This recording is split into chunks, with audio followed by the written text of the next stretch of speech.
Assalamu alaikum, welcome back to Questions with me, Mohammed Shafiq. Now let's move on to our final story. British Muslims have been part of this country's diversity since the late 1950s. And that very first generation of Muslims helped build a mosque, arranged for the imams to join the UK to preach and lead the community, and in essence helped us establish the British Muslim community that we see today, that we partake in and that we celebrate. Now, understanding British Imams is what is often forgotten. Cardiff University's Islam UK Centre is conducting a survey on British Imams, which is the largest project of its kind in the UK. Dr. Riyaz Timol is part of the team at Cardiff University who is leading on this survey, and I'm pleased to say he's joining us live from the city of Preston, just up the road here from Yorkshire. Dr. Riyaz, assalamu alaikum, and a very warm welcome to the programme, sir. Wa alaikum salam wa rahmatullahi wa barakatuh. Lovely to be here. Thank you so much. First of all, let me ask you that question. What is your views on the role of imams in this country? I think the role of imams, intrinsically within the word itself, obviously imam is an Arabic word, which means leader. It's often translated as a leader, but it's linguistically connected to the word amama, which means to be in front. And so it indicates the role of the imam as somebody who stands in front of the congregation and leads the prayers. It's also connected linguistically to the word which is mother. And so there's a nurturing element there. In the same way that a mother nurtures a child or is kind of responsible for the upbringing of her offspring to a certain extent. Similarly, the imam is responsible for nurturing the congregation or shepherding the flock, both intellectually and spiritually. So that's kind of an examination of the linguistic connections of the word imam. But I think in the minority context of the UK, in which British Muslims have been part of the tapestry of the wider society for upwards of 50, 60, 70 years now, since the Second World War, the role of the imam is evolving and adapting to reflect the changing circumstances. And so beyond kind of just leading prayers and educating children, there's also interfaith activism, there's pastoral elements, there's counselling and mental health care, there's bereavement and end-of-life care for congregants. There's a whole plethora of issues which we've been examining as part of this research project at Cardiff University. It's actually a 3-year research project. Wow. We're in the final year, so we've conducted a huge amount of research on all of these topics. So just tell us, our viewers, why the need for a survey and what you're hoping to achieve by the end of this research project. Yeah, there's actually 2 surveys. The first one is completed, and that was done on British imams themselves. So the objective of that one was to document basic biographical details about the British imamate, if we can call it that. So that kind of national picture of British imams. How many are born in this country? What are the ethnic origins of imams? What's the average age profile of an imam? What language does the imam speak when he faces the congregation? For the first time, we've got an empirical data set because more than 2,000 imams responded to this survey. So on a national level, for this first time, we can actually sketch a profile of the British imamate. That was the first survey which we did in the first year. The second survey, which we've just launched and which we'd encourage all of the viewers to go online. If you just search for Cardiff University British Imams and you find the kind of project, and you'll see that complete our community survey. This is different from the first survey because this is focusing on the British Muslim community at large. So any British Muslim, whether male or female, from all kinds of backgrounds and denominational affiliations, we are encouraging you to share your experiences of interacting with your imams. And very often some of the questions are hypothetical, such as how much should an imam be paid? What are the most important, what's the best thing you like about your imam? Can you give an example of when the imam has made a positive difference in your life? If it's a British Muslim woman, then we ask questions such as, how well do you think that the imam caters for women's needs in your community? We've got other questions such as, do you think that the role of the imam should be fixed in terms of the hours from 9 to 5, or should they be on call to serve the needs of their congregation? How important is it for your imam to represent you to the wider society, etc.? There's lots of questions, but we want people in the community to come on board and to share their views on all of these issues. Have you ever approached an imam for help or guidance? If so, what was your experience? And we want to uncover the good and the bad. So again, we're just documenting the issues, and we've got an empirical evidence base on which we can actually make suggestions to the community about how best to improve the relationship of the imam with the community. Because let's be honest, I'm friends with lots of imams, and due to my job, I get to spend some time with them. Lots of them are paid peanuts. Some cases less than the national minimum wage, which is a criminal offence, but that's a different debate to have. If we pay that sort of money to these imams, Dr. Timol, then we can't expect creme de la creme, can we? I think you've hit upon a very important point and I think one of the major findings of our project is going to be we're uncovering and documenting the working conditions of imams around the country. As I said, we've interviewed 40 imams, and I think in this country, because the Muslim community is a minority in a non-Muslim majority, unlike countries such as Turkey, for example, which has a Diyanat system, or other Muslim majority countries in which there's state support for the imams. Here, it's down to the individual mosque management committee and the community to fund the role of imams. And because of that, there's a huge amount of disparity in the way in which imams are treated in different communities. So imams in Glasgow could be treated very different to imams in Bradford, which is very different to the situation in Birmingham. A lot of it can boil down to the kind of ethnic origins of the community. And so one of the things that one of the trends that we've uncovered is that imams are generally, if I was to summarize it in a single strapline, it would be that they are overworked and underpaid, and often they're underappreciated and undervalued for their work as well. And so I think that's really something which the community should do better on in valuing the imams and reflecting that. I get a sense. Yeah, sorry, I'm interrupting you, because actually I get a sense that if we, want somebody to pray our janazah, family members, we want the nikah, we want somebody to pray for a deceased, for khatam or something like that. We need some religious advice. We go to these people, yet we don't respect them enough to pay them a decent wage. Absolutely. I mean, and I think it's one of this is something personal, which I feel it's one of the crimes or the tragedies of our community. And it doesn't reflect well on us that we treat our religious, because in the Islamic tradition, there's a hadith that the ulama are the warathatul anbiya, the inheritors of the prophets. And so we should honor them. And often we do expect them to drop everything at the drop of a hat and to come and provide social or community needs. But equally, we're not willing to remunerate them adequately. And some of the interviews that we've done have actually uncovered horror stories, unfortunately, in which, there was one imam who told me that he said, I've never been able to buy new clothes for my children. I mean, all my children were raised on second-hand clothing. And that's because I simply didn't have enough money to make ends meet. And there's other imams who, there was actually a pay-as-you-go imam, which I found very interesting in an interview. So he was effectively paid £8 for each prayer that he led. And if he gave a talk after the prayer, he'd get an extra £8. So because it's an unregulated sector, it's down to the individual mosque and imam to work out their own working conditions. Yeah. And okay, sorry to interrupt you, Dr. Riyaz Timol. Really fascinating discussion. We're going to take a very quick break. We'll carry on our final break. We'll carry on the conversation with Dr. Riyaz just after this.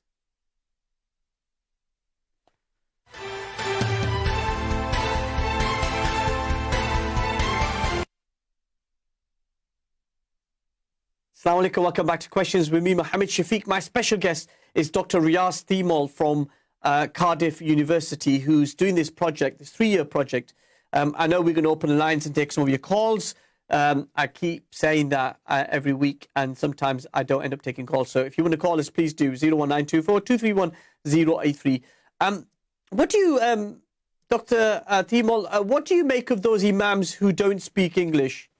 We've seen a significant change both in the Brahmi community, the Jubandi community as well, where English produced imams are now very much active than they were, say, 10, 15 years ago. I think this is seen to be one of the pressing needs of our community. And rather than it being imposed on us from outside, I think organically we've seen that British Muslim communities have recognized this as a need to develop English-speaking imams who are trained in British seminaries, British Darul Ulooms, both of the Deobandi and the Barelvi kind of persuasions from the South Asian community, but also from kind of Azhar or from Medina University, from different kind of affiliations. And so what we've tended to find is that most mosques in the country, especially the larger mosques, employ at least 2 imams, if not 3 or 4, one of whom is elder and speaks predominantly in Urdu to service the needs of the elder generation who are still there. So it's an important part of the congregation, those elders, and it's important that the imam does speak a language which they can relate to and a cultural idiom which is accessible to them. At the same time, there is the British-born generation, and then there's increasing ethnic diversity in British Muslim communities. So that South Asian dominance is now slowly diluting and fading. And especially if you go to places like London, which are considered to be cities of hyperdiversity, and even Birmingham now, there's increasing amounts of Somali communities, Kurdish communities, Turkish communities. And so English is becoming the dominant lingua franca that connects all of these multiple ethnicities in the context of pluralistic modern Britain. Yeah. And now there's been a conversation, not just here in the UK, but France as well, where the Macron government, to deal with extremism and terrorism, has said we want to register, and the state could control the system in terms of monitoring imams and what's going on in their public roles. Is that something that we could do here in the UK, or is that something which you oppose? I mean, I think it's a double-edged sword when state interference in Muslim community affairs. I think in France, what we're witnessing is a type of aggressive secularism in which the role of the imam is seen to be something which the government can co-opt in order to push a particular brand of Islam, which they want to popularize among the masses. And I think inevitably that's going to provoke reaction and resistance from within the Muslim community. I think the extent to which, very often the role of the imam is like, there's the famous hadith, أعظم جهاد كلمة الحق عند سلطان جائر. The best form of jihad is to speak the truth in the face of an unjust tyrant. And so very often the role of the imam, and especially if you go back in history to Imam Ahmed ibn Hanbal, for example, or the great kind of imams of fiqh, then they spoke the truth. They spoke truth to power, and that gave them a legitimacy and a credibility among the masses. So I think if the imams become too cozy with the government, or if we allow the governments to kind of construct a narrative of British Islam or French Islam, which is amenable to secular sensibilities, they'll lose credibility and legitimacy within the community. At the same time, though, I think there are benefits to having a regulated sector. In other words, a lot of these issues of professionalization and the kind of wage of imams, a lot of these can be addressed simply by having standardized templates in place.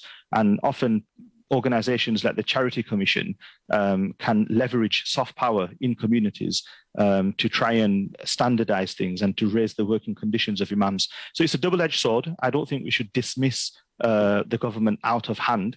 At the same time, the government, we don't want officials in Whitehall telling us how to be good Muslims. Yeah, and you talked about that sense of accountability. We've tried, the MCB's tried this, Minab, Qari Imam Asim, who's my guest next week, has tried this as well. But there isn't a central body to deal with the complaints of abuse, sexual assault, there could be fraud, serious allegations against imams. What do we do as a community need to do to increase that confidence and strength in the complaint process? That's a really good point, because we do have these umbrella representative organizations such as the MCB, Minab, Faith Associates, the BBSI more recently, and all of them are doing important roles and functions, but there isn't anything specific for imams, as in people who lead prayers in British masajid. And potentially one of the outputs of our project, because I'm very keen that the findings of our project are not locked away in the ivory towers of academia, but that they have a real meaningful impact at the grassroots of British Muslim communities. And one of the ways we could potentially do that is by developing something like the Union of British Imams, in which imams up and down the country of all different backgrounds. So it's not just for Deobandis or Barelvis, but everyone who's an imam should come on board for the common good. And A, they can share best practices, So very often the type of issues that imams deal with are common. And so if someone's facing a suicidal congregant, for example, they could tap into this wealth of resources and experience of other imams who'd be able to help them. At the same time, this could be somewhere that imams could go to for help or advice. I mean, one of the questions that we asked imams in our interviews, which was quite interesting actually, was many people in the community come to you for help and guidance. Who do you go to for help and guidance? Yeah. And so imams are human beings as well, and they have their own shortcomings and their own failings and their own weaknesses. And they often have spiritual mentors or guides who they go to kind of replenish their spiritual petrol tank and to keep going. Yeah.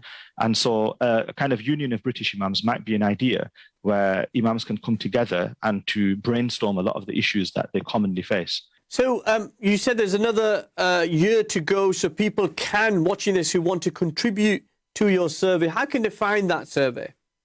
I mean, we have an animated video which kind of explains what the survey is about, and it'd be very nice if you could tweet that for your followers. I will, promise you. Thank you. And I mean, if you just search, if you go on Cardiff University, British Imams, Understanding British Imams is the name of the project. So if you Google that, it should take you to the project website. There's much more information about who's involved in the project, what the project involves, and also you'll find a link to the survey. And any British Muslim of any kind of background and walks of life can get involved by simply clicking the link and completing the survey. And we'd love you to do that, because the more people, the findings will only be as good as the data, and the data has to come from you, the viewers, the people who are watching this. So we need you to come on board. Many people think it's not for me. I don't really know my imam. I don't go to the mosque very often, so I don't consider myself to be practicing. That's absolutely fine. We want to cover the entire spectrum of diversity within the British Muslim community, including the people who are quote unquote unmosqued. So, everybody feel free and welcome to go on board and complete this survey.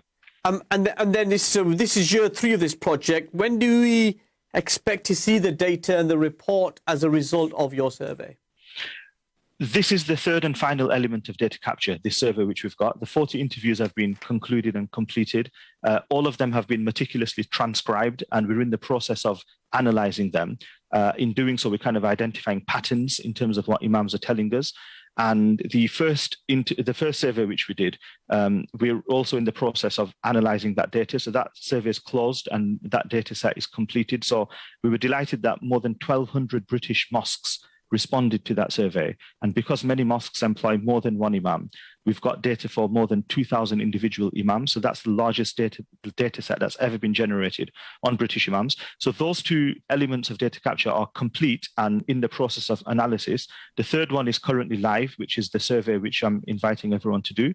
Once we've completed this survey, which will be in the first week of December, then the next year will be full throttle. We'll be doing analysis and write-up, and we're hoping to publish a book, an academic monograph on British imams, and also to have a number of community-oriented reports and findings which are kind of aimed. So, for example, we could have a handbook of best practice for mosque management committees about how to get the best out of your imams. We've interviewed 40 imams. These are the issues that they're telling us about. We could have a handbook of best practice for imam training institutions like the Darul Ulooms about how best to prepare your students for imamate in the 21st century.